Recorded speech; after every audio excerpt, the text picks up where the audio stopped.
Ready? Okay, now we will call the meeting to order. So first of all, it's great to have people in the gallery. We don't always get visitors, so nice to see you all and welcome. Secondly, I just remind we have the seniors dinner December 6th, Trail of Trees November 30th, Brett Kissel December 6th. Yeah, lots going on in the valley. And we must congratulate the Calgary Stampeders. Woohoo! Come on, Tom. Okay. So first I need a motion to adopt the regular council minute meeting of November 13th. Agenda, sorry. Motion to agenda first. Fred, Tom, all in favor? And then I need an adoption to regular council meetings of November 13th. Tony, Jay, all in favor? And a motion to adopt the special council meeting minutes of November 19th. Christine, Lisa, all in favor? Carried. Okay, we shall move down to 5.1 and Tricia. We welcome you from the Cactus Corridor Economic Development Corporation, and we will let you have the floor. Thank you. Can everybody hear me?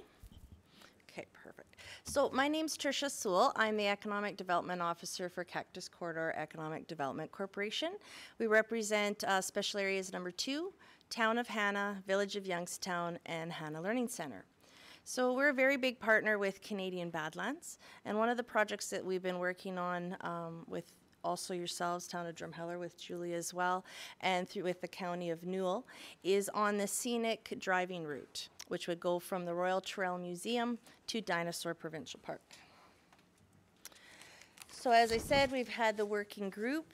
What we've been working on is the signage for it. We've also confirmed the route, which I'll show you in a minute as to what route we're going to be utilizing.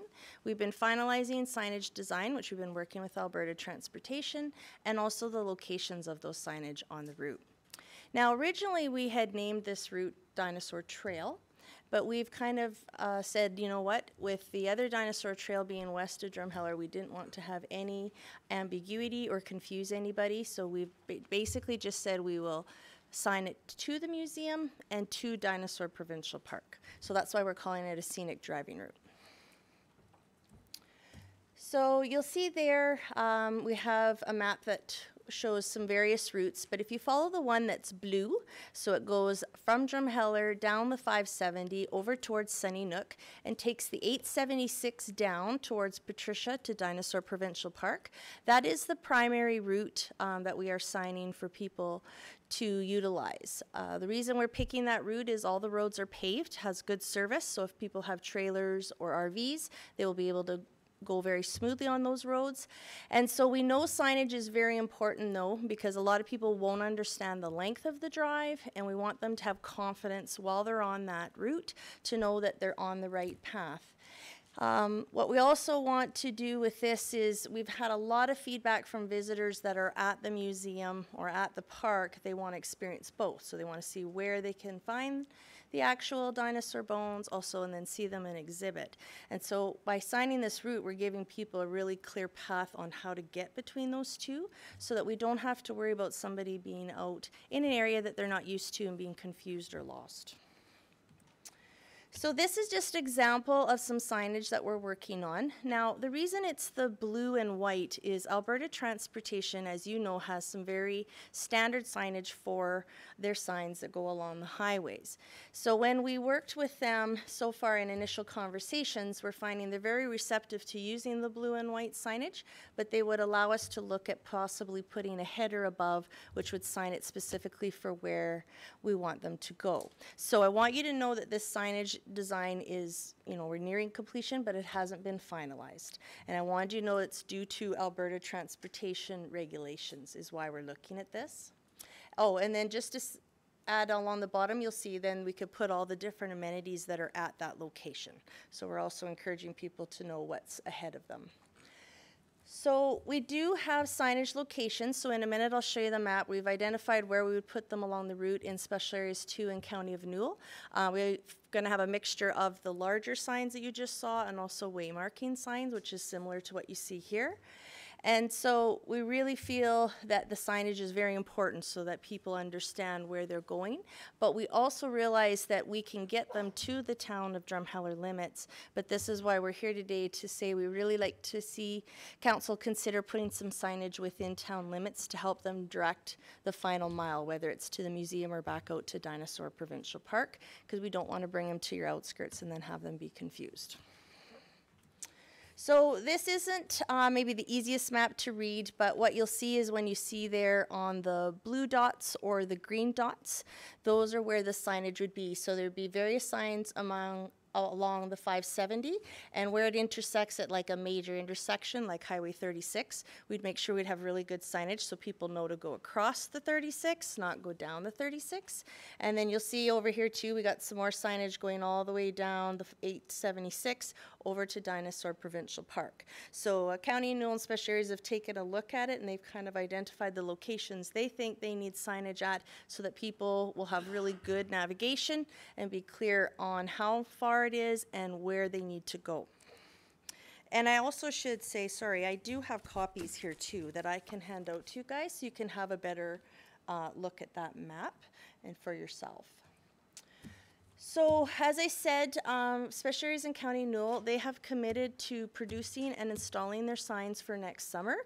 And we are they're gonna have their signage direct both to Royal Trail Museum and also back towards Dinosaur Provincial Park. So just so you know, where there's those locations, you're gonna have signage going towards the museum and another signage directing them towards Dinosaur Provincial Park.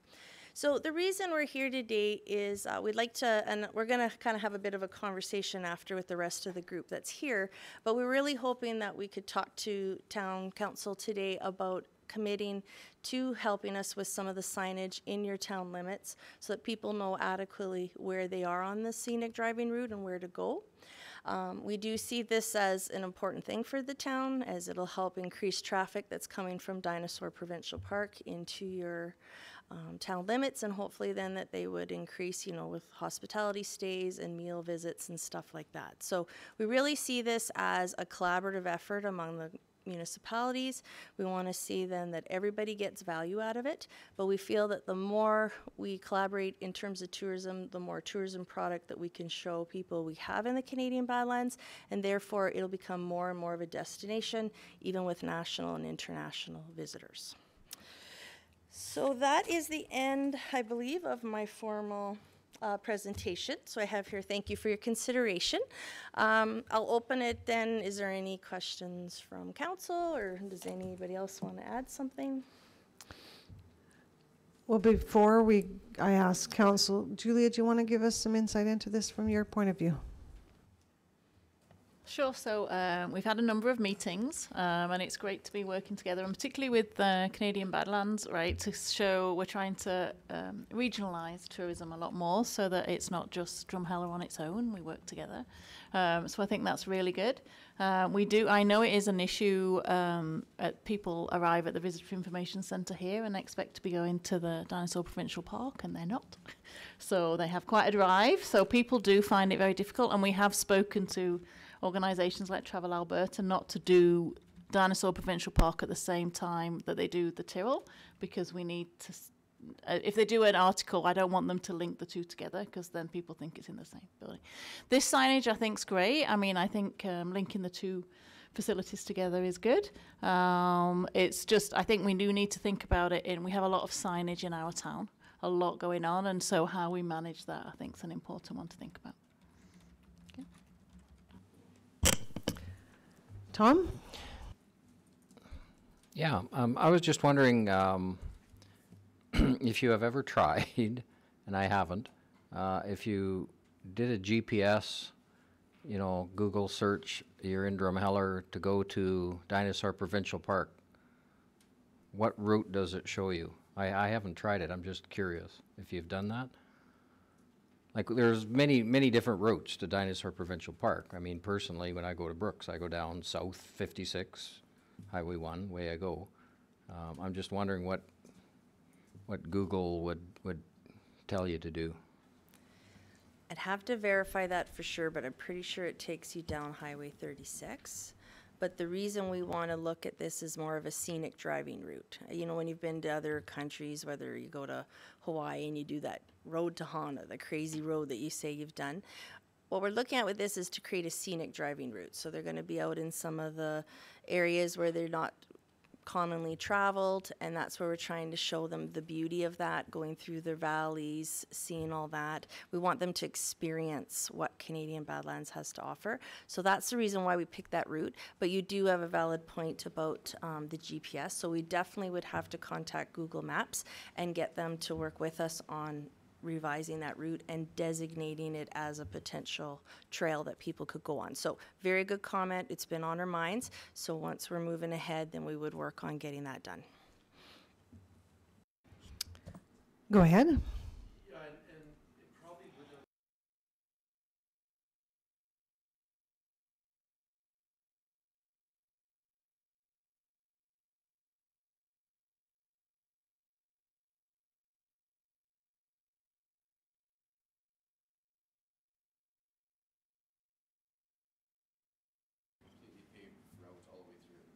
Yeah, I remember it was, there was some designation not suitable for motorcycles or something like that, eh? Yeah, now it's And now it's good, freshly paved, yeah. yeah. Lisa? Firstly, thank you for coming tonight. So I just got to refresh my memory. I believe last time Canadian Badlands came with this presentation at that point in time, it was only supposed to be an overlay on GPS because Alberta Transportation wasn't on side. So is that what I'm hearing is the big change now is Alberta Transportation is a partner? Don't know if it's so much a partner, but we're trying to make sure that we meet their regulations so we can put signage closer to the highway and not have to look at putting signage in, let's say, a farmer's field. Gotcha, because I know that, I believe if I'm not mistaken, that was one of our concerns is that we didn't want signs being slapped up on private property rather than where it should be. So the other question I have, the Tyrrell Museum has been on board, like there's been good discussion back and forth. I think I better let Lana answer that one. Yes, originally when we did the study to take on this project, the Tyrrell, it was 12 people actually, 12 communities or businesses, organizations, that signed on, and the Tyrrell is one of them. Perfect. So the other question I have is, so it's no longer just an overlay in a GPS, it'll show up like Badlands Trail does on Highway 9? So sorry, you're talking about like on Google Maps and GPS? Or? Just GPS navigation. I know on all of my vehicles now, like Highway 9 shows up as Badlands Trail. So my understanding is you can't force GPS to completely change all those. All you can do is designate yourself within the Google Maps and all that as a certain trail that people can take. So that's what we'd be looking to do first. If we're looking at changing the GPS, like totally their whole system, I think that would be a little bit more hoops to go through. It's not that we would try, but I think that my understanding is that was a lot more work where Travel Alberta advised if we could just show it as that scenic route and have it as its own unit, then they could choose that and take that route. Gotcha. I guess I wasn't making myself clear. So I believe that the Badlands Trail was a designation from the province. So I'd wondered if it would show up on all GPSs or Google Maps as a designated route by the province since Alberta Transportation is on board. I would hope so, but that's something we're going to talk to transportation about. Okay, perfect. Thank you. Go ahead, Trent. I think with that is that it's not just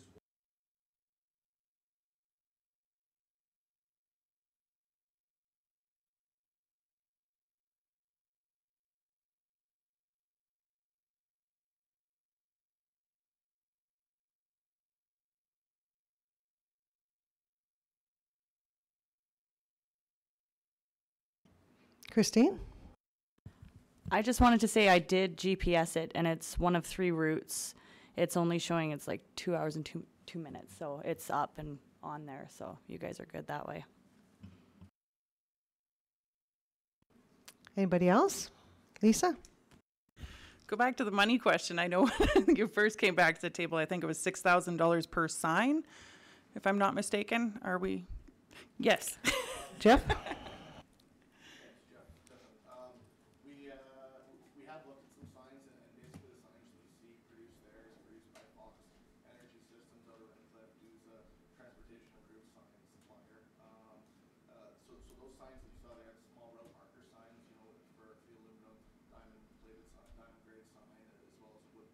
install them on. The production material cost for those small signs are about just under $200. Wow. For the larger signs, they are quite a bit more expensive. They're getting closer to about $3,000 per sign. And now those that's inclusive of the sign as well as the mounting posts and the breakaway bases, which would be required to install inside of transportation right away. Perfect. So what would you be proposing for the town of Drumheller within our boundaries? Well, knowing that you guys know your town best and your signage, we didn't know if you wanted to consider somehow incorporating it into your existing signage or if you wanted to look at doing something that was new. So we're really open to what you think would work for your town. We recognize you guys do have quite a bit of signage, so we'd have to work with what works for you guys. Perfect. I like that answer. Anybody else? Tom? Yeah, to Daryl. So how often do we change signs in town? Like what is the life expectancy of a sign? I know we have some older signs around. Like at what point do we change them? And or are the signs along the highways our responsibility or Alberta Transportation's? Or both? To answer your second question first, so if there are Alberta Transportation signage, like as in a highway designation or things like that, it's their responsibility.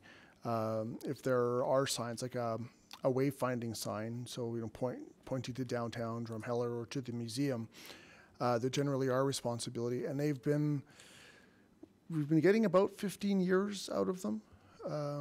It all depends. I think some of it depends on the color that's used. It seems like the ones that actually have the Dino logo on it, the town of Drumheller logo, tend to fade a little bit faster. And I think that's just the red in them. The highway signs, which are generally white with a black face, seem to be lasting, like they're probably in that 15 to 20 year range. So.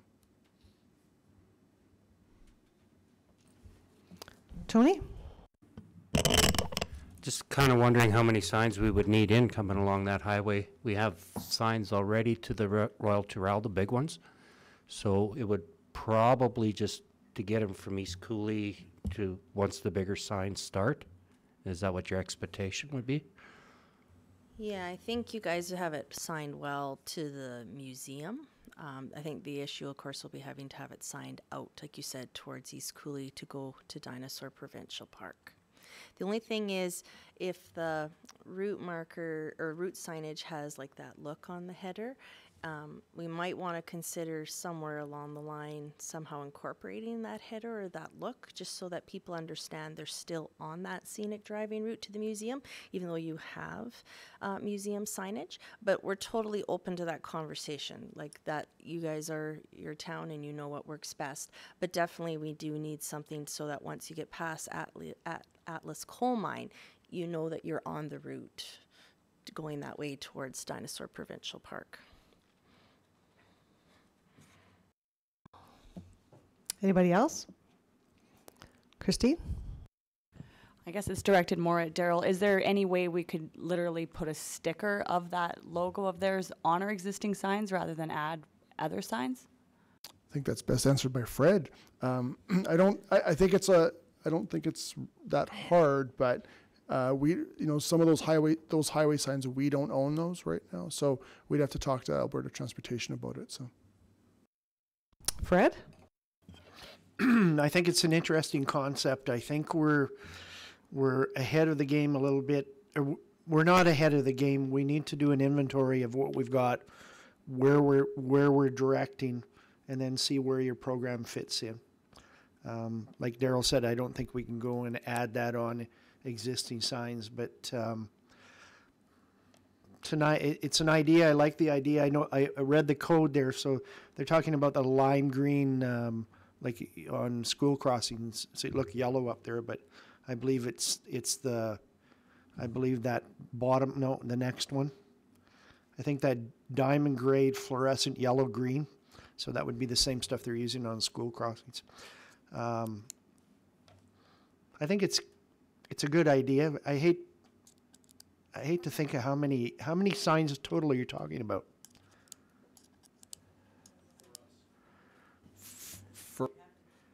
So would we be in for a percentage of the signs? Are we just looking after the ones in town, or? We're just looking for you to manage the ones within your municipal boundaries. Okay. Special areas in County Newell are managing the ones within their municipal boundaries. Okay. And the one thing I did was not able to get into the PowerPoint before the deadline today is I did have a conversation with Mayor Morishita from City of Brooks. They are in for funding as well on this. So even though this route doesn't go directly through the City of Brooks, they see the value in this route and what it'll do for tourism and for that collaborative effort with the Canadian Badlands. So they're actually willing to put funding into this, even though it's not going within their town limits. Now, at the time, Mayor Morishita wasn't able to pull up the exact number, but he felt that they had set aside $10,000 to put towards the project. So I just wanted you to know that other partners see the value in this and they're willing to step forward. All we're asking you guys to do is help participate where it is within your boundaries. Anybody else? Administration? Yeah. Go ahead, Daryl. So the only question so from the last presentation, what I remember was the challenge was actually getting it in the highway right of way, right? So that sounds like that's been solved now. Alberta Transportation is okay to put the signs in their right of way? Go ahead, Jeff.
Christine? Sorry, just to further that. So are they allowing us to put the signs on their existing signage that's the blue like that? Or are they coming, they want something completely different? Well, not different, but different than what's there. Yes. It wouldn't be on any existing sign. This would be a whole new installation in their right of way. Okay, so they're actually not coming to the table really financially with any of this either? Not that I know of financially. No. Okay, thanks. Fred? Is there a possibility you could send some specs on the signs, the draft of the signs to us? Thank you. Anybody else? Julia, any more? Well, thanks, Julia, for your part. I've actually worked with a little bit, well, obviously I'm in the Canadian Badlands board, but without Travel Alberta, Julian, you can help me out on this. But they're trying to have Drumheller, we're at the heart of the Canadian Badlands, but they're trying to have the Canadian Badlands similar to the Rockies. So just rather than people land in Calgary and go to Banff, they're trying to get them land in Calgary and come throughout the Canadian Badlands. So this is part of Travel Alberta's encouragement to collaborate. So I like the way collaboration works. Okay. Oh, go ahead.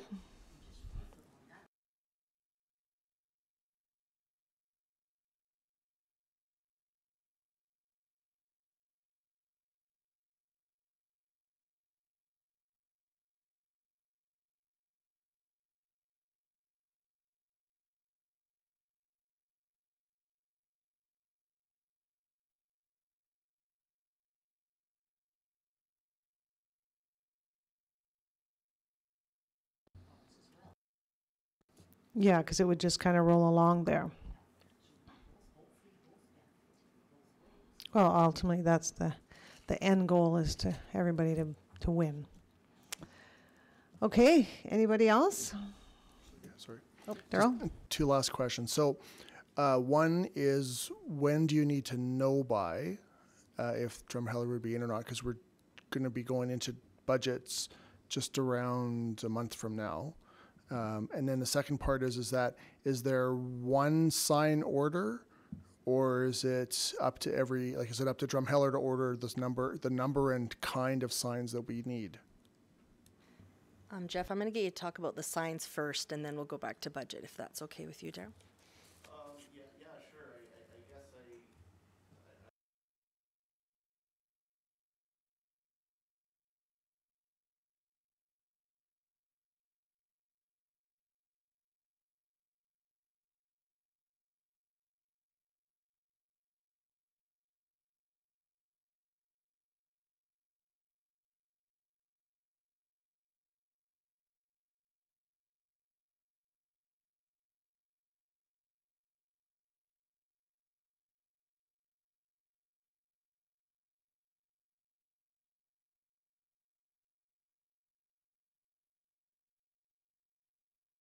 No, it was just a question of whether or not, sort of around timing. That's all. So.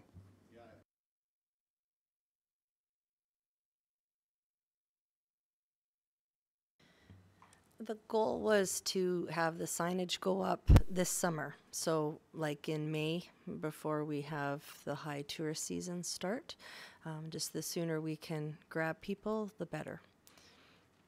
So that was kind of the timing we're looking for. Special areas, I think, in County New are ready to order their signs at any time and then have their crews ready to install them come summer. All right. Anybody else? Great conversation. Thank you all for coming. I know some of you traveled a distance to come and visit us, so thank you for that, and we truly appreciate it. Great presentation.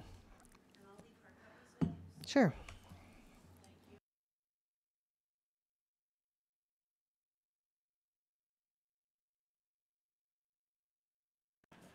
Okay, before we go on, Bob, could you come stand in the middle of our little thing here?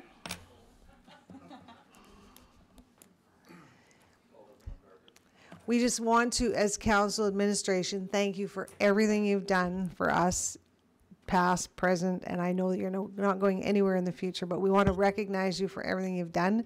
And we know you're retiring, and this is your last council, so we're going to be sad. But we want to give you a standing ovation because you're so good. Thank you.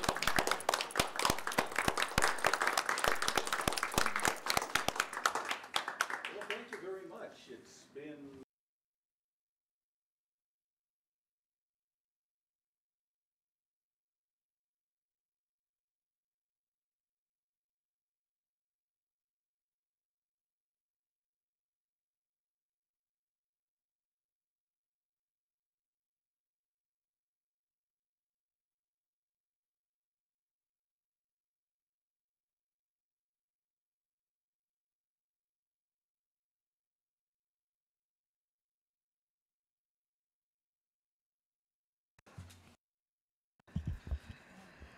Okay, so let's move on. We're just going to skip 5.2 for now. And we will move on to 6.1.1, Daryl. Thank you, Your Worship. So what you have in front of you is the ATCO franchise agreement. So some months ago, it came for first reading to us, and then it had to go back to ATCO to get signed off. One of the things that had been requested at that time from council was just a clarification or an answer on invested versus non-invested streetlights. And of course, there's a fair bit of information in here on it. So so I'll give you kind of a higher level idea of what the difference is. So invested streetlights is where ATCO owns the streetlight asset and the municipality pays a fee ensuring the replacement or repair of the damaged or deficient lights without an expense to the municipality. A non-invested light ATCO owns the street light, but the municipality does not pay a fee and will incur costs related to the replacement or repair or damage of deficient lights. So I think in layman's terms, an invested light is, they're both owned by ATCO. Invested is you pay a monthly fee for these lights, but basically you're covered. It's like your extra warranty. So you're fully covered in the event that a light fails. It's replaced at no additional cost to you. A non-invested light is you're still paying the rent for the light, except you're paying a little bit lesser amount, but anything that happens to that light, whether the bulb is damaged or the standard's knocked down, you pay 100% of those costs for that. So that's kind of the big difference between it. And remembering, I'm trying to remember this, our goal is to try to get most of our goals are going to, or lights are going to invested, Barb? I'm trying to remember that now. Yeah, so as a light gets switched over, our older lights are all non-invested lights, and whenever a light is replaced or added to the system, it becomes non-invested. It becomes invested from non-invested. And what happens is that if we have a light replaced or a light installed, the AUC requires that ATCO pays us an amount for that light installation, and usually what it translates into is that we end up not paying for the new light install. So we usually get a new light or a replacement light for gratis. So. Okay, can I get a motion on the floor for bylaw? So, Oops. you have a question first? I gotta. Christine has a. Gotta put a motion before I can comment. Sorry. So can I get a motion on 13.18? Tony, seconder. Christine, comments. Christine? Sorry, my question actually was along the highways. So are those our responsibility right now, all the older ones along the highways too? So along the highway, so the Drumheller can best be described as a mishmash for lighting along our highways. So as an example, the lights that were installed between Newcastle and Knockmine last year, the brand new LED lights, those were completely paid for by Alberta Transportation. There are lights that are, say, in front of the, from 2nd Avenue or 2nd Street West to Highway 9, so aka Winks to Boston Pizza. Those are our lights. So when those get replaced, those belong to us. The lights that are at the intersections, the street lights at the intersections, all belong to Alberta Transportation, and on and on. So along the highways, most of them still belong to the town of Drumheller, and it's because they used to belong to the city of Drumheller, and they never switched.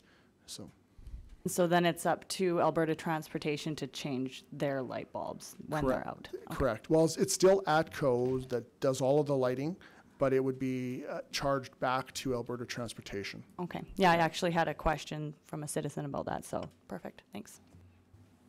Tom?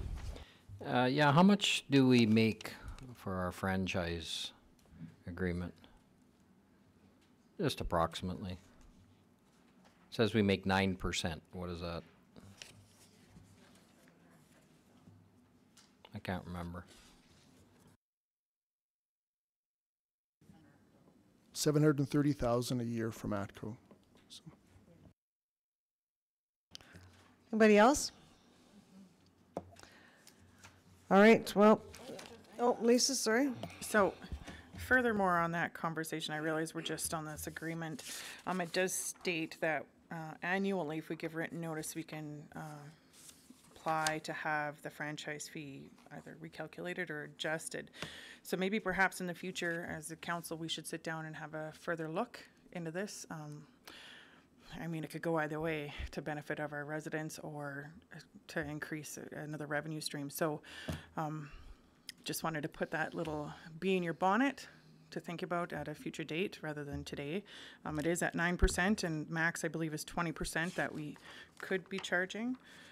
But I hear a lot of talk in the community as to added fees onto bills. So that being said, I just wanted it noted. And the other thing I wanted to ask was in regards to, so after the light poles have transferred ownership to ATCO, if it transfers after a light is changed or upgraded, and it's your regular type of bulb in there, do we have anything going forward that it would be changed to, say, an LED once it needs to be replaced? So ATCO has a program that whenever they're changing a standard, they are, or a head, I should say, not a standard, but a head, they change it to LED. It's actually in the, I think it's in the agreement if I'm not mistaken. So you would see, going back to my example before of 2nd Street West to 9, you will see that there are some LED lights mixed in with the old high pressure sodium lights, because those, I think they, if I recall, they changed 4 or 5 lights earlier this year, and so they just changed them to LED. So so there's no option. You can't ask them to stick with a whole HPS light. It has to be changed to LED. That's all they're doing. So Perfect, thank you. Fred? Can we specify what temperature the lights are at so we don't end up with a whole bunch of glaring white lights? Because I understand that's an issue in some communities. yeah, so a good example, again, this is if you look at Hillsview, I think Hillsview is that way. So Hillsview's lights are about 4 years old, LED lights. They're a very cool temperature light, so the bright light. The ones that were replaced earlier this year are much warmer, so they have all switched to the what they're calling the warm LED light. So it's, and I forget what they all have a temperature Kelvin to do, but basically they are switching to, because they're recognizing that the cooler light is very bright and and very obtrusive to people. Yeah, and it causes issues with sleep patterns and stuff like that. So, Tony? Yeah, just further to Fred's point, Medicine Hat just went through a whole change. They changed every light standard in the city. Might have been pretty pricey, but that's what they did, and that's exactly right. My sister lives in a cul-de-sac, and it is so bright now that all of the neighborhood had to go out and buy room darkening shades because at night. Anybody else? Okay, all in favor, second reading of bylaw 13.18. Carried. All right, can I get a motion for third reading on bylaw 13.18? Tom? Tony? Comments? All in favor? Carried. Okay, Darrell, 6.1.2.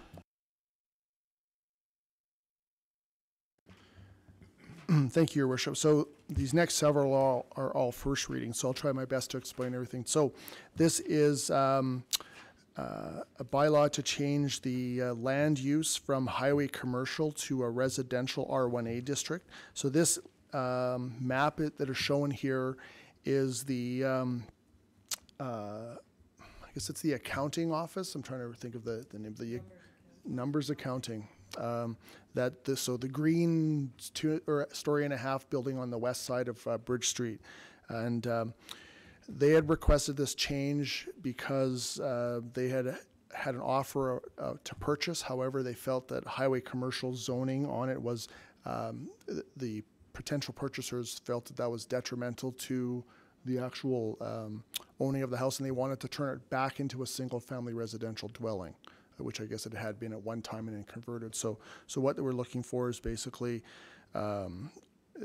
just moving it back from highway commercial to a R1A. There are a few more highway commercials along that area, but they are all established businesses. So, Can I get a motion, please? Christine? Seconder? Lisa? Comments? Fred? Was there a recommendation? Sorry, I can't have a comment on. no comments. No comment on first reading. Sorry. Have to wait. My bad. Okay, Darrell, 6.1.3. Oh, sorry, all in favor. Now, 6.1 point. 6.1.3. Okay, all right. So bylaw 1718. So we brought this as a draft last week to council. So this is the draft this is now bylaw. We've taken the draft off. So we're talking about a tax cancellation for a non-residential development incentive. So this was the ability to actually,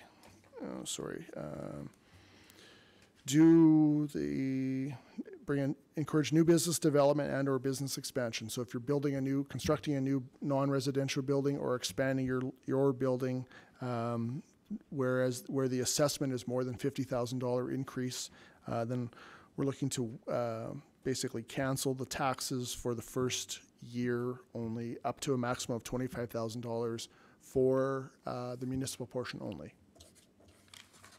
Motion? Fred? Fred? Mike? I'm not sure where to read from here. I'm sorry. No, you don't need to. It's not a request for decision. It's just a Okay. bylaw. So you're just moving this bylaw. I'd like to move that bylaw, please. Seconder, Tony. All in favor? Carried.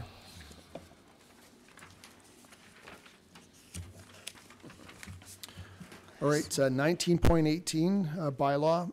So this is the waiving of new businesses waiving fees for new business and existing non-residential. So again, this now is the renter of a building, so non-owner occupied building. So the criteria had to been vacant for a minimum of 3 months, which generally almost always triggers a development permit. It would be waiving of the development permit fee plus the first year business license for this. So depending on the cost, it could be anywhere from a few $100s up to close to $1,000. So Motion, Tony. Seconder, Tom.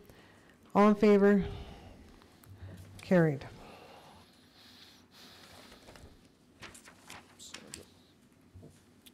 I'm going to turn this one.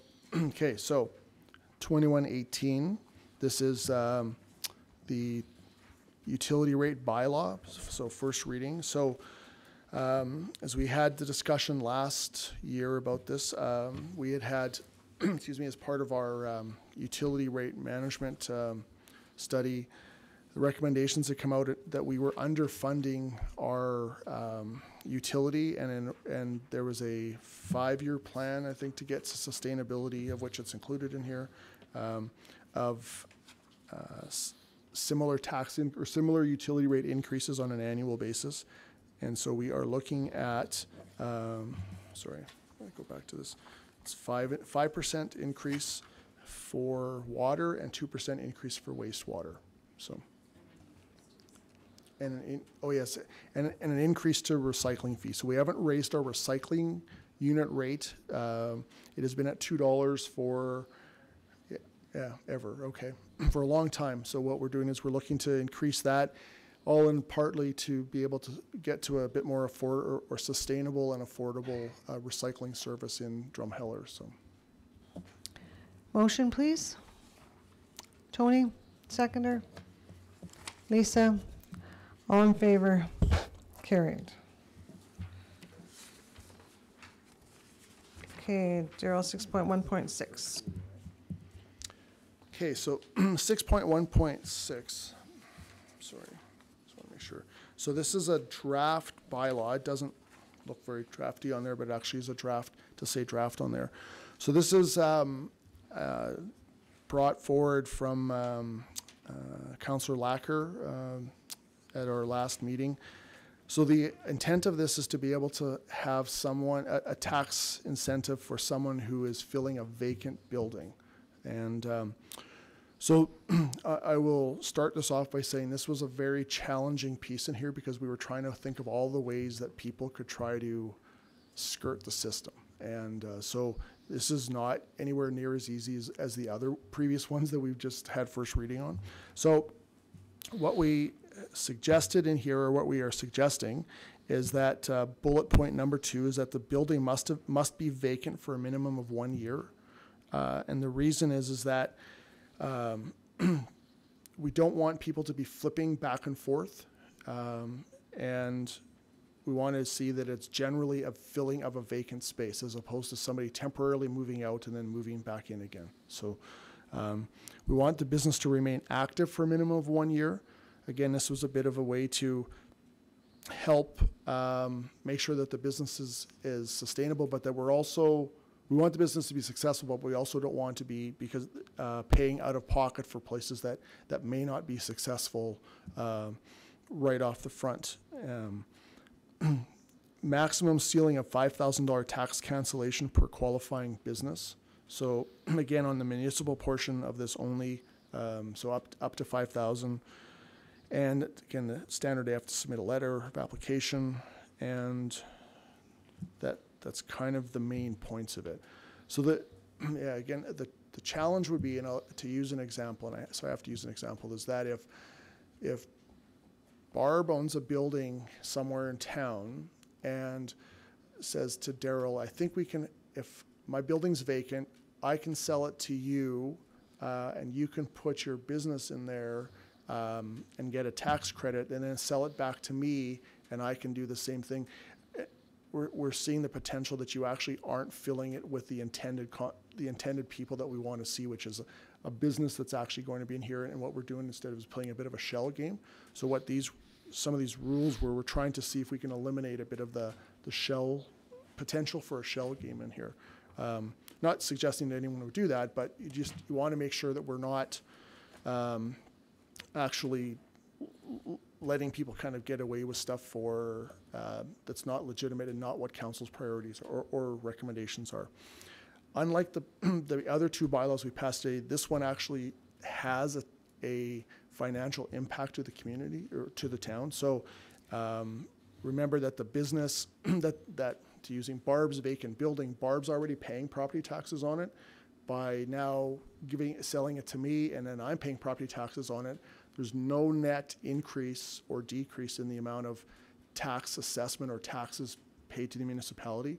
So by giving Daryl a credit on it now, we've effectively costed the town up to $5,000 in a property tax, whereas the other ones were all net new and very negligible. This one absolutely has an impact on us. So.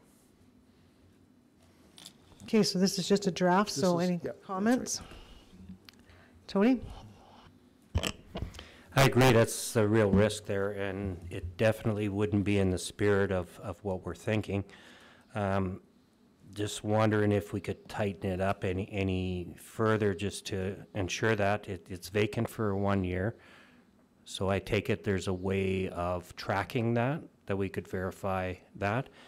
And again, maybe it should not be a tax credit in the first year. If we want the business to survive that long, we could maybe introduce it in the second year for their application.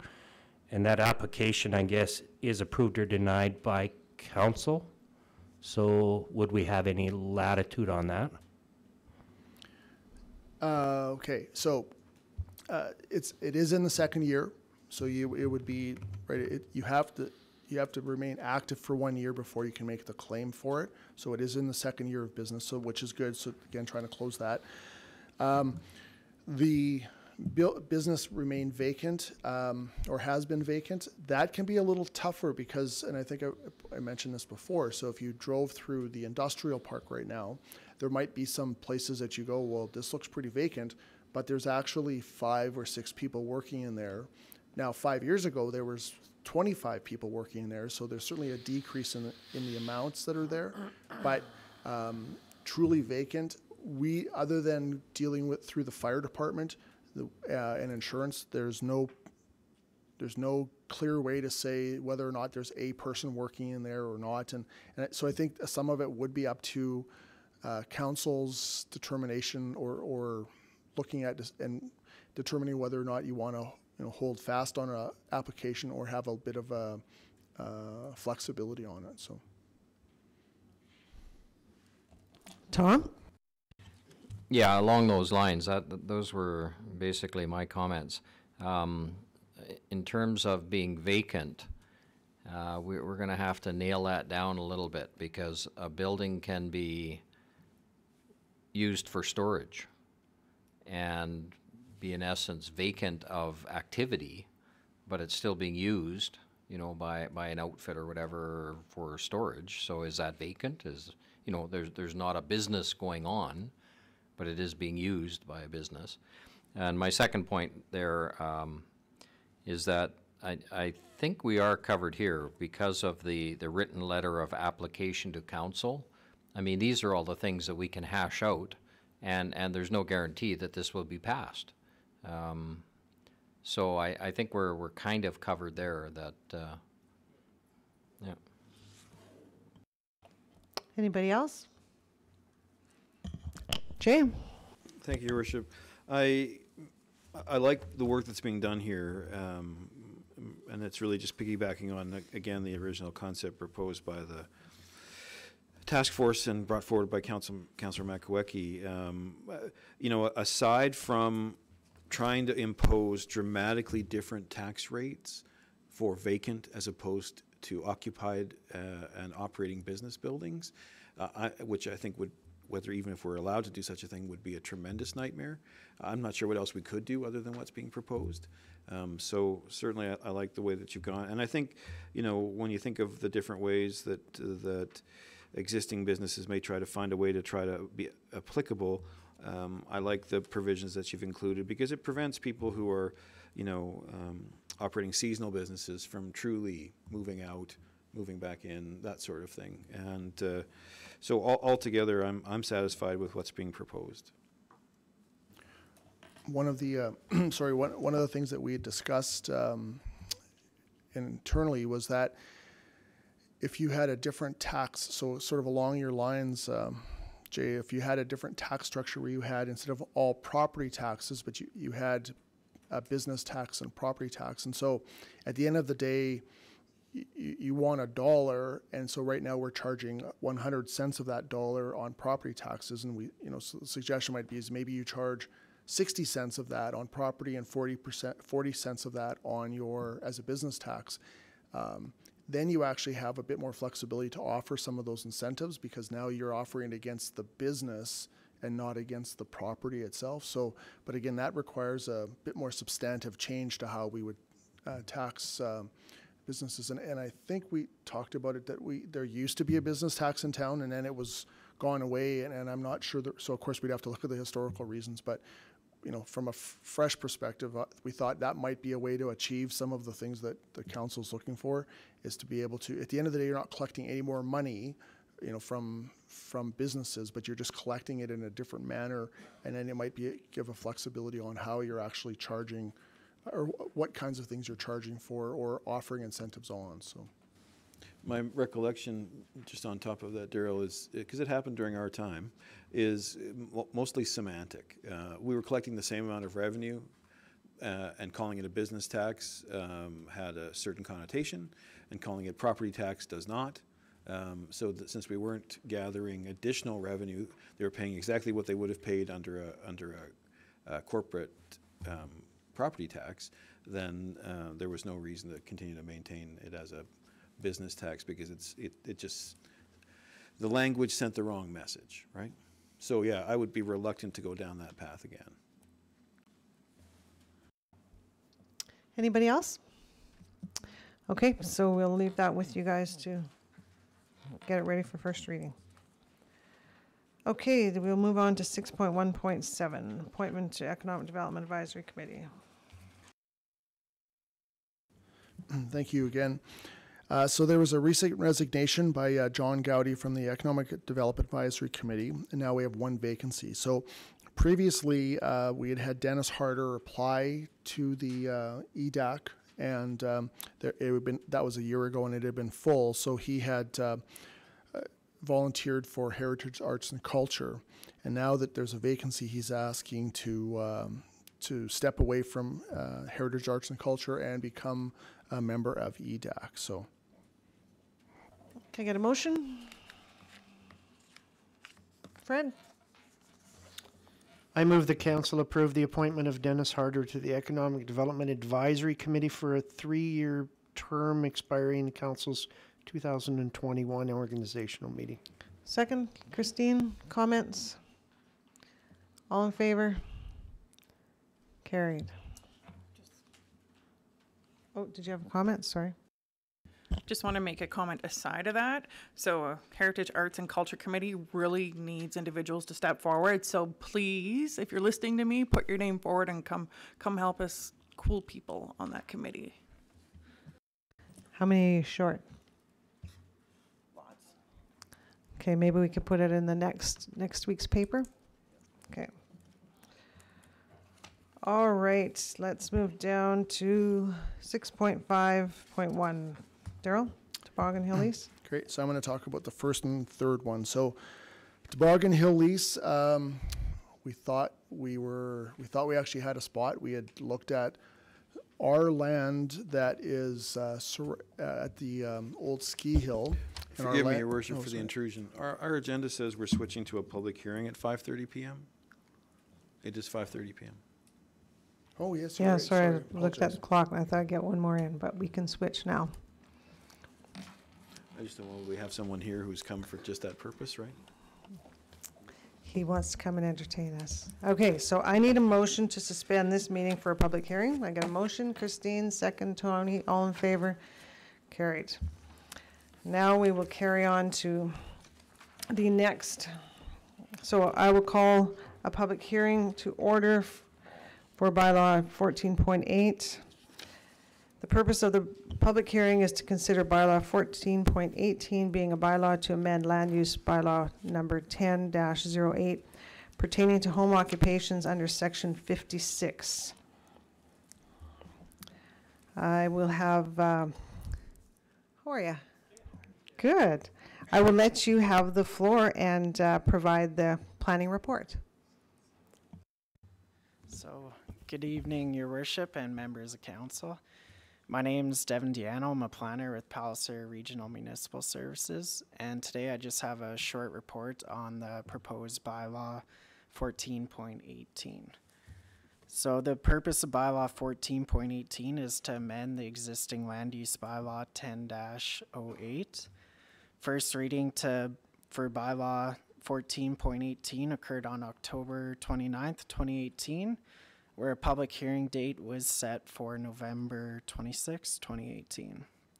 So the proposed changes, bylaw 14.18 proposes housekeeping changes that will clarify regulations for issuing home occupation development permits. So specifically, the proposed changes will remove the requirement to renew an issued home occupation development permit yearly. Land use bylaw 10-008 will continue to provide the ability for the development authority to rescind a permit for a home occupation if there have been any changes or deviation from the originally approved application. Additionally, land use bylaw 10-08 will continue to provide the development authority the discretion to issue a temporary permit not exceeding 1 year for a home occupation.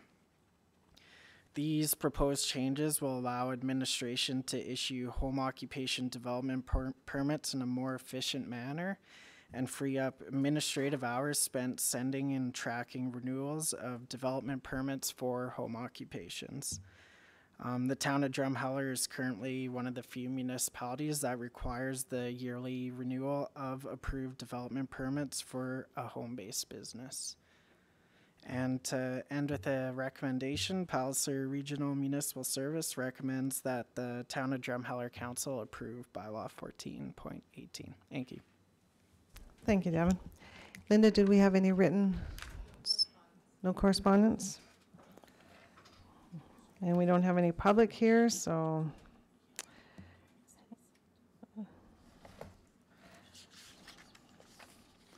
Okay, so, Council, do you have any questions on this?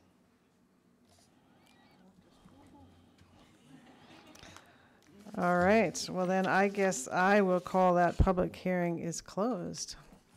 Thank you, Devin. That was easy.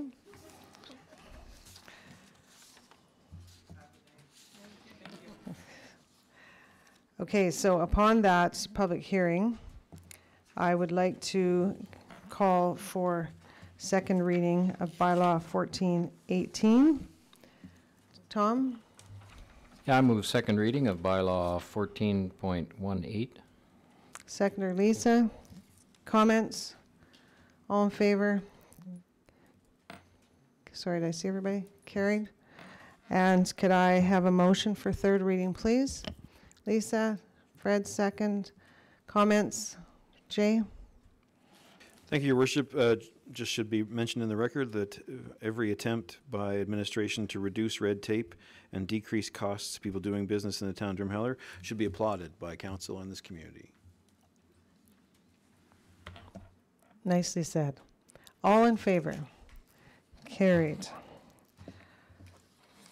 Okay, so we have some guests. We'll go back up to 6.5.1, Daryl, and finish that Toboggan Hill East. Sure. Or actually, sorry. No, I don't have to do that. Good. Cheers, Daryl. I want to make sure Are I'm we following the sure? rules. So, good. And just a note to the second and third readings, as we know, normally we don't do that second and third reading at the same night, but we thought this was a pretty innocent or something that's supported by everyone in council. So we wanted to make the decision, so we have the decisions for next year's renewal. So that's good. Okay, back to Toboggan Hill lease. So the town, we had identified a few areas for the Toboggan Hills, for potential Toboggan Hill. What we tried to do was set up an area on the south side of the river, because the hills face the north, which generally mean you have you have less daylight, so you're more apt to have snow longer than you are on the north side of the river. We own some land in the adjacent to the Passion Play site, and we had thought we had found a really good spot there. I think that Darren and Greg had gone out and looked at it, felt that there was a few little obstacles that could be overcome in there. However, when we spoke to the Passion Play about it, they were, because of course we need to access their land in order to access our land. They felt that they had been having some issues with crime and with security issues, and felt that that was not something they were willing to give us, was access to the land on the hill. So basically, we've been looking at a few different spots to see if we can find something quickly and easily. You know, the challenge is most of the land that's easily accessible is not very suitable for tobogganing. It's cruelly, it's eroded a little bit. So we're trying to find a piece of grassed area that we can easily access by kids and parents without driving a long way, to be able to get up to a small hill and slide down. So as of right now, we're still looking for a space. You know, time is of the essence. So Comments? Fred?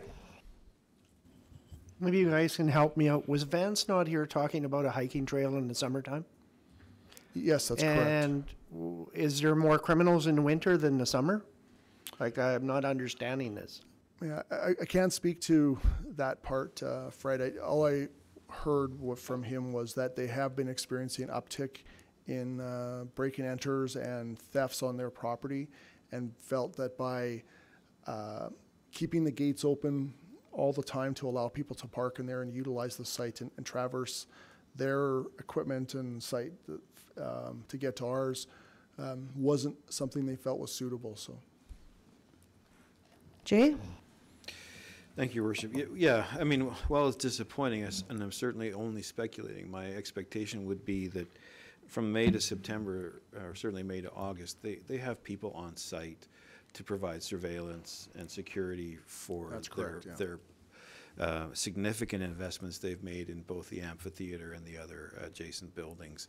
So without also incurring the costs of likewise providing security and surveillance while it was being accessed for our purposes, I can understand their position. It's disappointing, but it doesn't change the fact that it is actually a very commonsensical reason that they've come up with.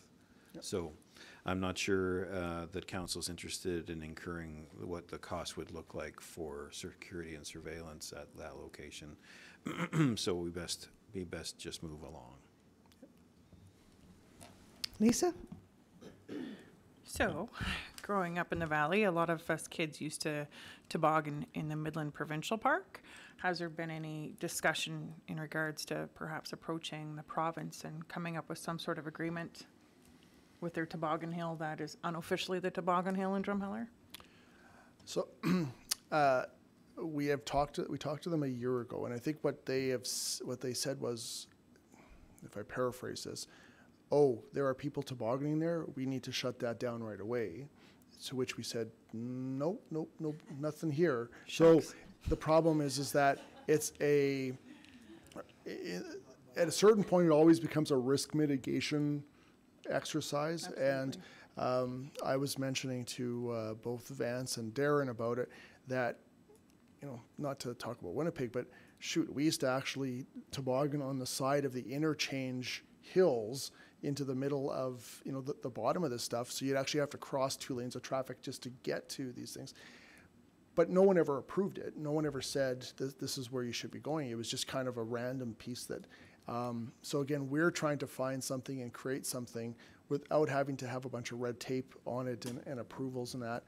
My suggestion would be if people are using Midland Provincial Park today, then keep on using it, and we'll still try to find a couple of sites that are good in the valley for everyone to use.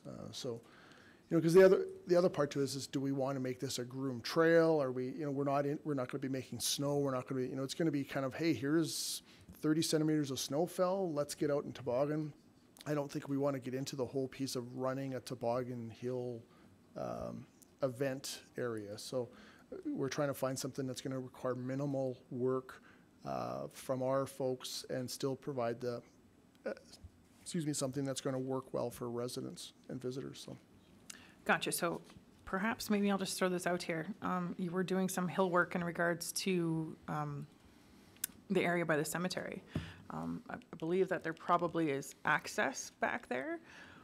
Might not hurt to maybe throw in some. Yeah. That is a good spot. It's one of the spots we're looking at. So again, I think that a bit of the part where we have to is has to be fairly smooth, so you're not coming down a hill and hitting a gully or suddenly turning in a something where there water eroded the soil. But yeah, so we're looking. Exactly. The perfect spot would be something that's got a bit of a grassland to it, so that it's not eroding. But yeah. Yeah. No. Awesome. Thanks. Tom? When my kids were little, it seems to me that we had them tobogganing by where the south water reservoir tower is. By Bankview? Yeah. Which one is that? Yeah. By the water. By the South Hill, yeah. Oh, up there? Have you ever looked at? Yeah, I think that's near where Lisa's talking about. So, again, yeah. There's been a fair bit of erosion up there the last couple of years, but it's worthwhile for us to take a look at it again, just to see what it's been up there. So, I think that's the part of the problem is that there were some really good spots that existed, 10, 15 years ago, but through persistent droughts or lack of precipitation, there tends to be a bit of erosion in some of these that are to the point of it's almost dangerous. So. Anybody else? Okay, well then we will leave that with you to keep investigating and bring that forward at a future time. Okay, is Julia going to talk about? Okay, Julia, Dino Brown standards, please. Yes, so this is one of the items that the Economic Development Advisory Group Committee have taken on. And so myself and Andy Newman, who is now no longer on the group, but we found somebody else to do it. So we are looking at the new logo and the new branding for the town. So we've written some brand guidelines, and they have gone out, and we're talking to the designer on Friday to go through the guidelines and come up with 2 or 3 options and report back to, firstly, to the Economic Development Advisory Committee, and then we'll come back to council from there. Comments? I'm excited to see it because Jay loves that logo so much. Okay, we'll move on to Darryl, recycling option survey. So this survey will be going out as soon as our dog park survey is wrapped up, which I think is imminent. Is it gone out already, or is it? We didn't do a dog park survey online. I thought we did something online. No, we just put the picture up to say, because at the last council meeting we discussed, and it was Newcastle, right? Oh, at sorry, the- I thought I misunderstood. So Yeah. anyway, it'll be going out the first week of December. So, just and looking at questions about, what kinds of, so recycling can be more than just simply what most people think of as the blue box or blue cart. So, would you want leaf yard waste pickup? Do you want, what's your willingness to pay for it? So a bit of, do you want to pay anything, nothing, and sort of somewhere in between? What kinds of frequency of collection do you want? We've talked to our collection contractor about the possibility to alternate collection between garbage and recycling. And so we're waiting to hear a report back from them because there are some pros and cons to doing that. Versus buying another container. So again, looking at some of the various options, will be out to the public, and we'll send it to council before, just so you have an idea of what kind of questions we have out there. So, Tom? Included in the information that we get, could we get information on how much stuff, what kind of stuff is actually being recycled, and what recycling means? Because a lot of people assume that a lot of the stuff that is put into recycling, my definition of recycling is it's being reused, it's being changed, it's being, something is done with it. But a lot of the information I get is that a lot of the stuff is not being used, it's simply being collected. And there's not really a market for it. There's not really a use for a lot of this stuff. It's simply being stockpiled. So rather than being put into the waste area, it's being put into another area. So could we get information on that? Like I'm no expert. I'm Sure. just these are some of the things that I've heard that.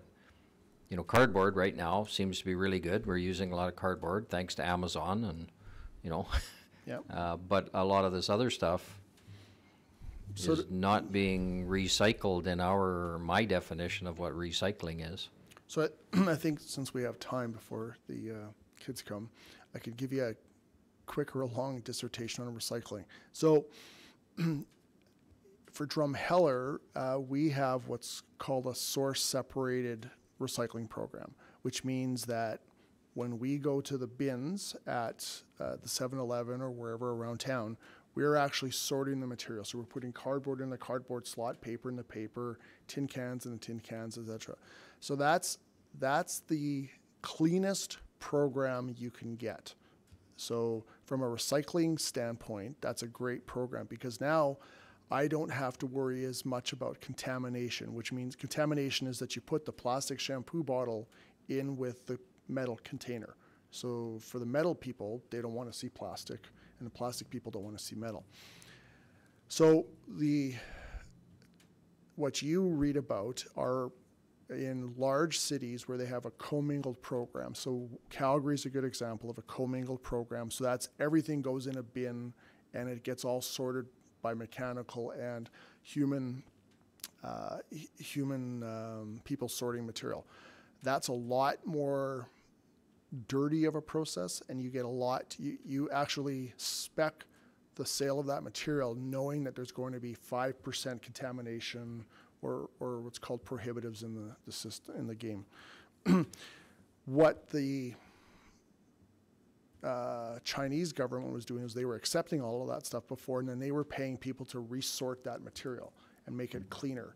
And they've stopped, and of course the Chinese, because they're the largest consumer of that material in the world. So they've stopped accepting all that material because now they're finding that they're having a harder time with people wanting to actually do that, and it's costing them money. And what was happening, a lot of North America places were actually sending garbage over to them. So the amount of material that was coming to them literally was going in their landfills because it was not clean material. So from Drumheller's perspective, Drumheller sells probably just almost, if not 100% of the material that's collected, because it's a very clean material.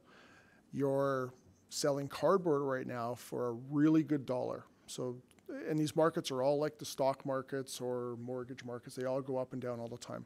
So your cardboard market's really good right now.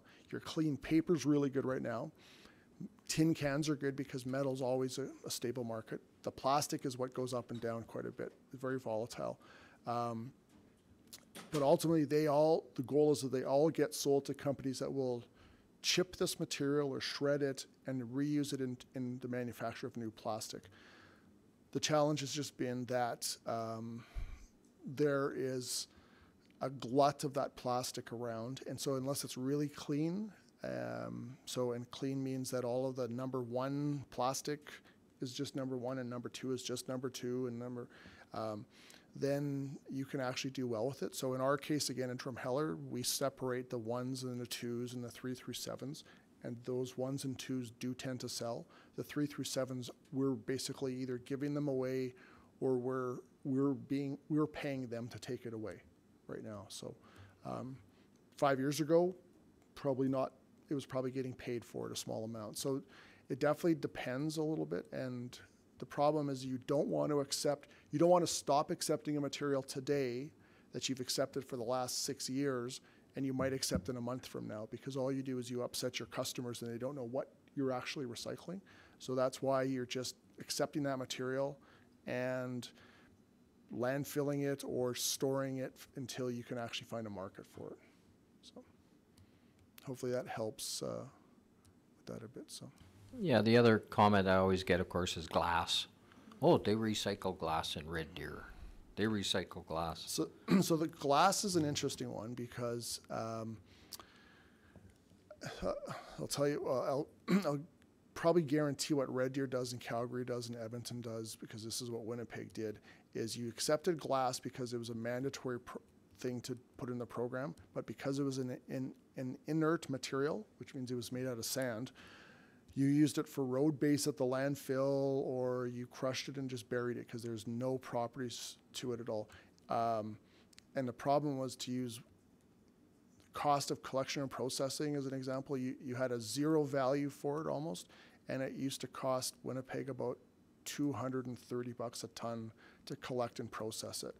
And in your blue container, that's the heaviest single item there is glass. So honestly, the best program would exclude glass collection, pickle jars and all that stuff from the actual recycling, because at the end of the day, all you're going to do is just drive it up to the tipping face and use it as road base up there. So unless you can get to a small enough piece now my caveat is that you can get to a small enough piece where you can actually separate the glass by color, so that you could then use it in architectural treatments. So a lot of mosaic flooring and stuff has colored glass in it, but they're using such small quantities that it's 5-gallon bucket here, 10 gallons here. It's not usually the amount of glass you collect in any municipality. So, and again, it becomes very cost prohibitive to color sort glass. You'd really want to have a volunteer group doing that for you. So. Any more comments? So curiosity, pardon me? Sorry, I was just saying stucco. They used to use it a lot in this yeah. valley. Yeah. Is there, and I just heard this, that so if we were able to go to a recycling program and they would just bring in a truck and we would just basically empty it and they would take it and then they would sort it and then we would get whatever fee from there. Is that true? So again, thinking about the different kinds of programs we could have, if we had a program where you basically put all of your recycling in a cart or a box of some sort, so commingled recycling. Realistically, what we would do in Drumheller is we would have a truck pick all of the recycling up and drive it right to Calgary and drop it at one of the 2 material processing facilities in Calgary and let them process it all. And then we would get so many dollars a ton for it, and it might not be much, but that's what you would do.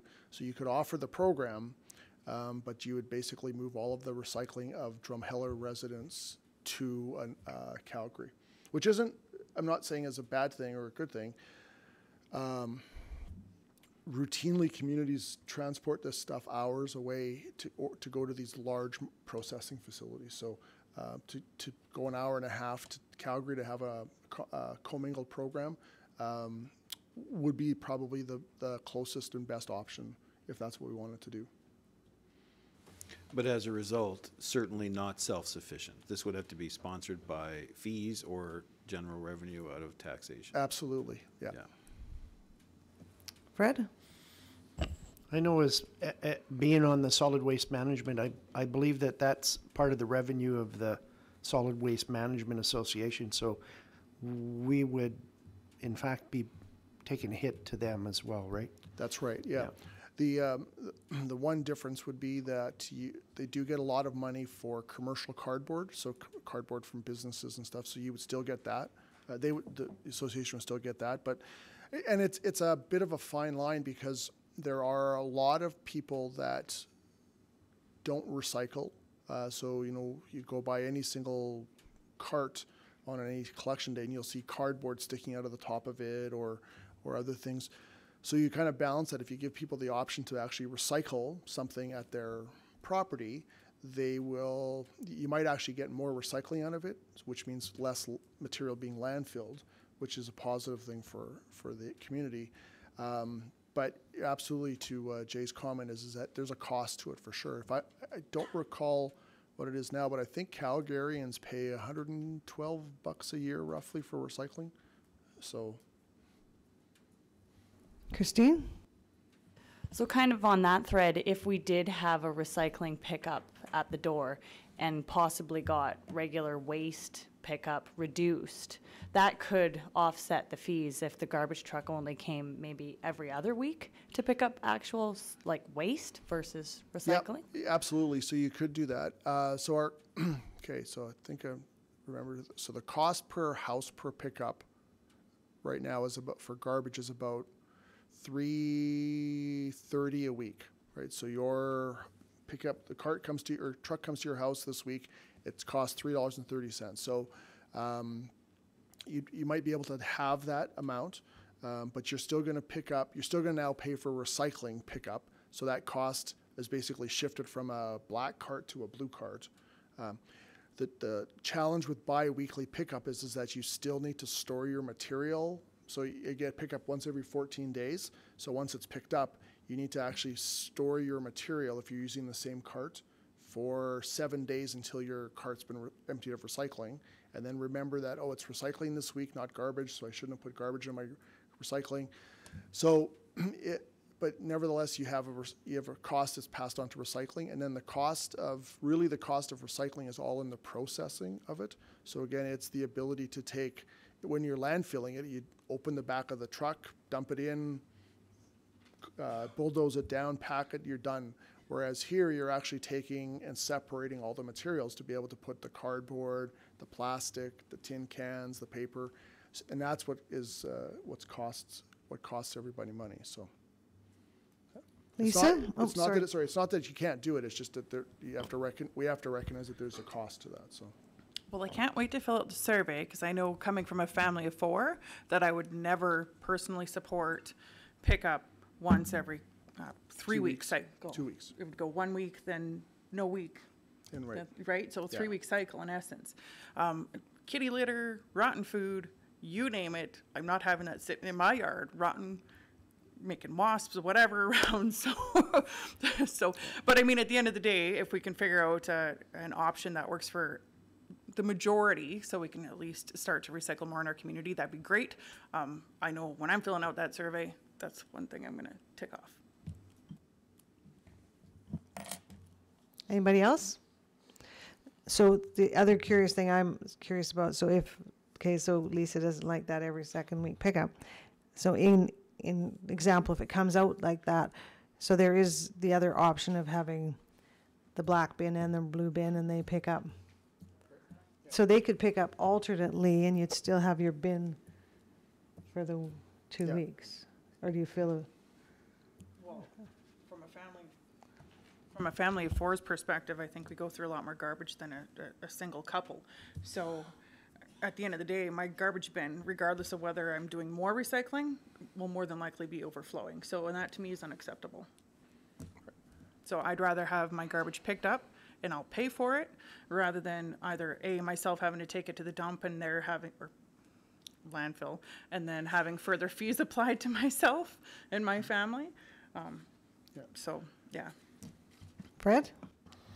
I'm always looking at ways of getting out of business and letting business take it up.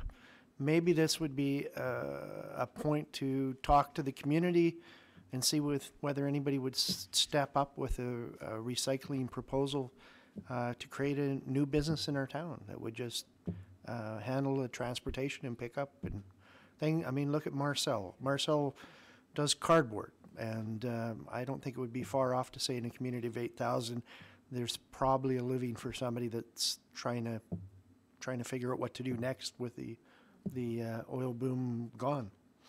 I think you have to figure out what you want to do, and then let's see if someone wants to be able to do it. So, Christine, did you have?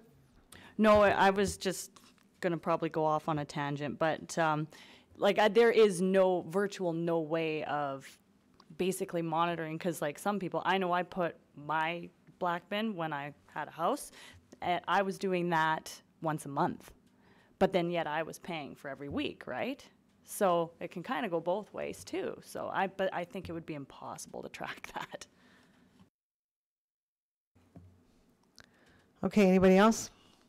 Well, we have guests showing up in 10 minutes, so let's just take a 10-minute recess, freshen, and then we will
picture.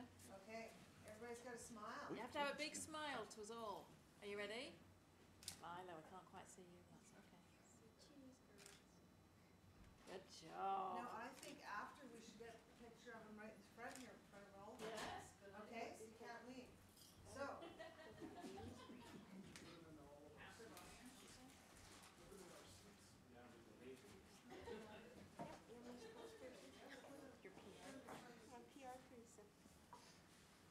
Okay, so let's welcome all the little sparks. You guys are all so darn cute. Thanks for coming to visit us. So who's going to talk today and tell us what you're looking for? First of all, Your Worship and Council, thank you so much for having the first Drumheller Sparks come to your meeting and for getting us on the agenda. We're very excited to be here. The ladies, first of all, they have an offering. Ladies, would you like to come up? Who did we have? Lila and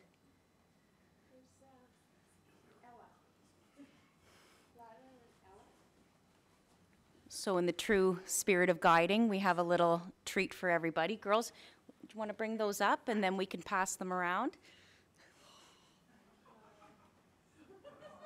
Ella, you can give the other side the other box.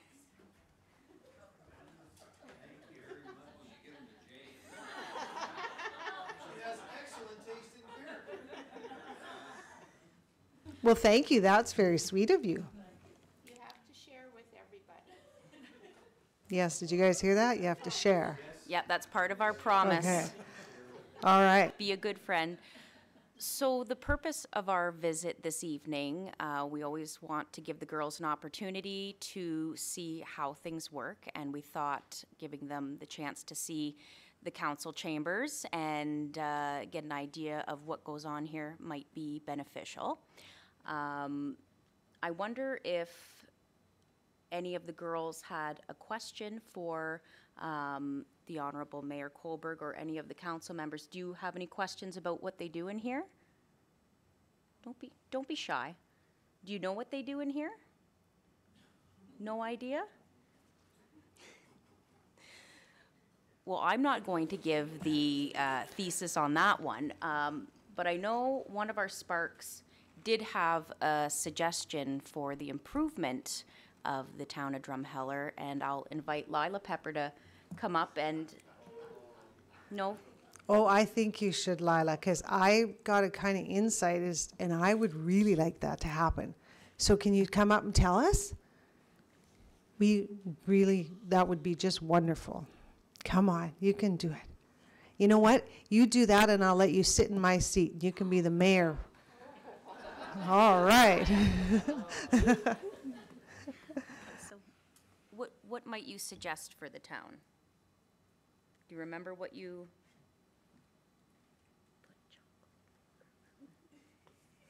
Put chocolate in the water fountain. Good job, okay, thank you. Well, council, what about that suggestion? I think the community would be pretty happy with that. Yeah, maybe it wouldn't leak. Well, that's a great idea. Does anybody else have any questions for us?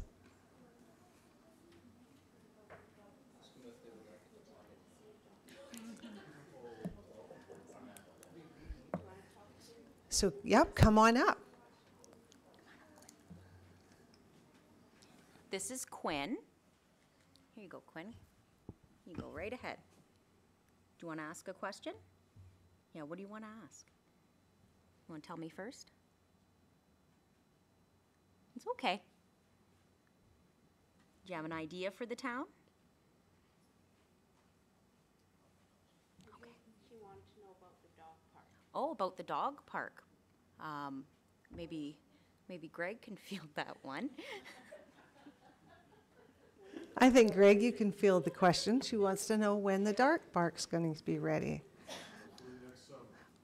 There you go. Maybe next summer. Does that sound good? Do you have a dog? Do you think your dog would enjoy the dog park? Yeah, okay, that's good. Good question. Any other questions?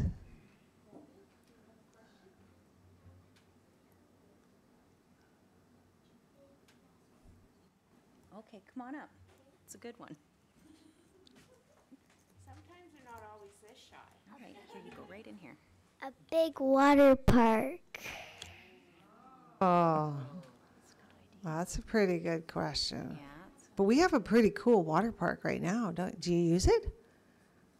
We have to thank the Rotary Club for that. A bigger one. Well, Daryl, Barb, get that in the budget. Good job. Thank you for your question. I think we've got one more. Here you go. This is Chloe. What do you guys do? Okay. Who wants to handle that question? That's a great question, Chloe. So, when you get up in the morning, after you get out of bed, what's the first thing that you do?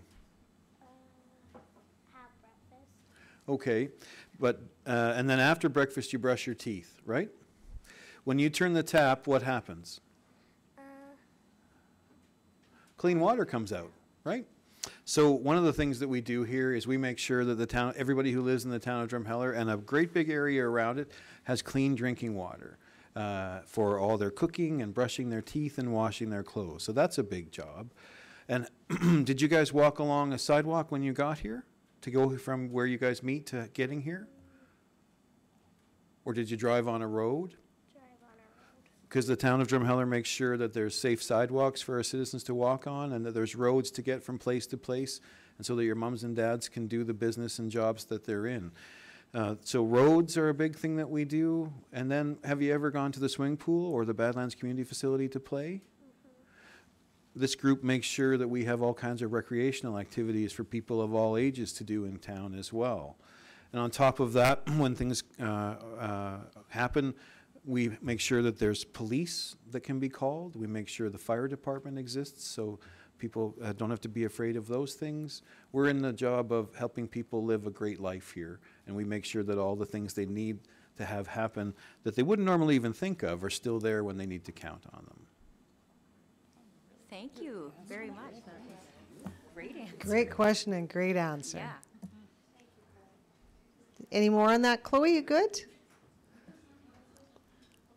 Any more questions? Is that it, girls? Oh, we've got more. You're getting brave now. It's okay, go ahead. The water that comes out of the, I wish the water that came out of the tap was candy cane water. Candy cane. I will second that motion. Out of the tap. Great idea. Good job. Okay. All right, girls?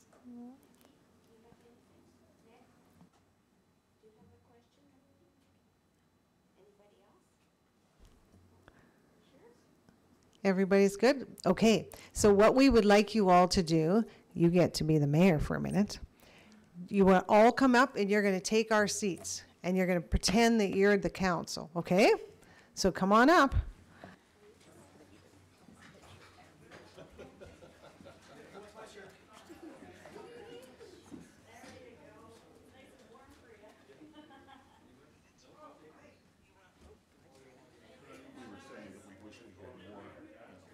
We're always welcome when we bring you. Okay. It's funny how that works. That's how the girls make change. Cookies.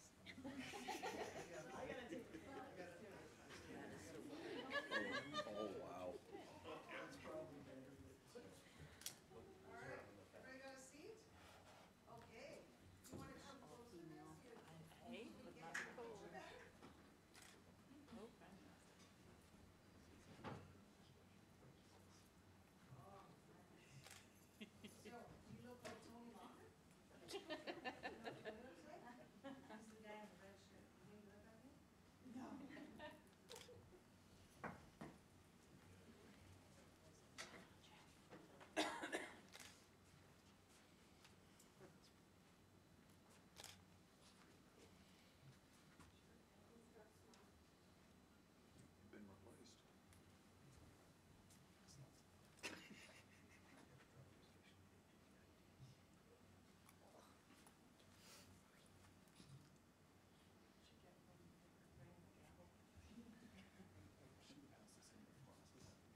Wide angle.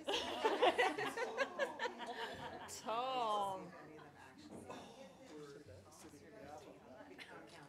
Also, you're known as. I've reported on that, but I'm not sure what we do.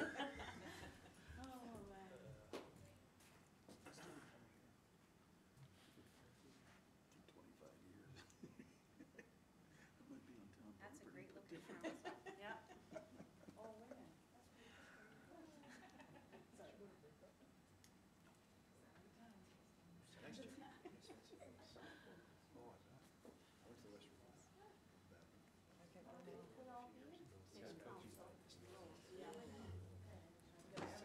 Cool, thank you. Great, thank you so very, very much. The idea we got them is, it's Girls First program. Yeah.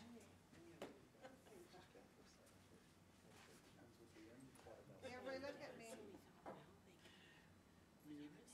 Okay, time to bang the gavel. What do you gotta say? So, that's. Say, meeting adjourned. Bang the gavel.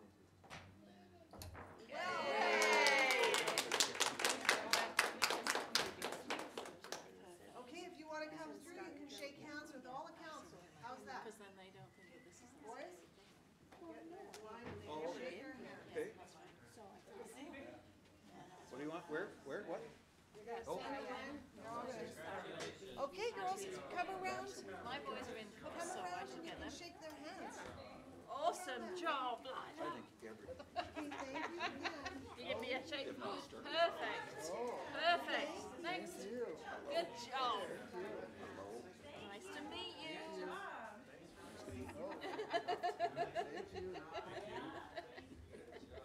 Just sharing opportunities, what they could do as they get older. As we're starting a new launch program with Girls First. And it just kind of exposes them. Yeah, that's great. We took her to the fire hall and one little one said she wanted to become a teacher.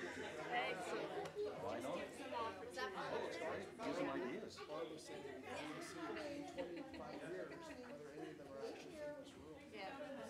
It'll be a great throwback Thursday photo. Yes. Hello. You coming again? I've seen you already. Thank you so much for your Already? much You appreciated. coming again? Oh, thank you guys very much. No. Just.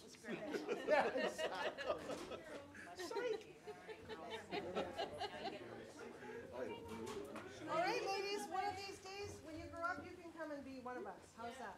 Yep. Want to do that? Yeah. Yeah, you know what it's like to sit in that chair. What do we do? When you grow up, you can come and be part of council. Okay, How girls, about can that? we give a big thank you? Thank you very much. Greatly appreciate it. Okay. Thanks.